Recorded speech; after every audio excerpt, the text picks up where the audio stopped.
മുഹമ്മദ് അൻസ് യൂട്യൂബിനെ വിളിക്കാൻ പോവുകയാണോ? ആ റോബോട്ടിനെ വിളിച്ചിട്ട് കാര്യമില്ല, ഫോൺ എടുക്കത്തില്ല. ആര് പറഞ്ഞ്? ആ റോബർട്ടിന് ഇത് ചെയ്യാൻ അറിയാമെങ്കിൽ റോബർട്ട് ആ റോബർട്ട് ഇത് കേൾക്കാൻ വേണ്ടിയിട്ടാണ് ഞാൻ ഈ പറഞ്ഞത്. എനിക്ക് ഫോൺ വിളിക്കാൻ ഫോൺ നമ്പർ ഇല്ല യൂട്യൂബിന്റെ. അപ്പം പിന്നെ ഇതിലെ കൂടെ ഒക്കെ പറയാൻ പറ്റൂ ഇങ്ങനെ എന്നെ ചതിക്കുന്നുണ്ടെന്ന്. പ്രോസസ് ചെയ്യുമ്പോഴെങ്കിലും ഞാൻ മനസ്സിലാക്കുന്നുണ്ട്. അവർ വിചാരിക്കുന്ന എനിക്ക് കണ്ണൊന്നുമില്ല, കൊച്ചു കണ്ണൊക്കെ ആയതുകൊണ്ട് എന്നെ പറ്റിക്കാന്ന്.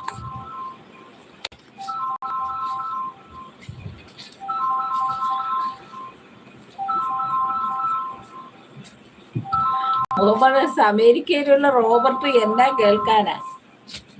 അവിടെ പ്രോസസ് ചെയ്യുമ്പോൾ അമേരിക്കയിലെ റോബർട്ട് അത് കേൾക്കും.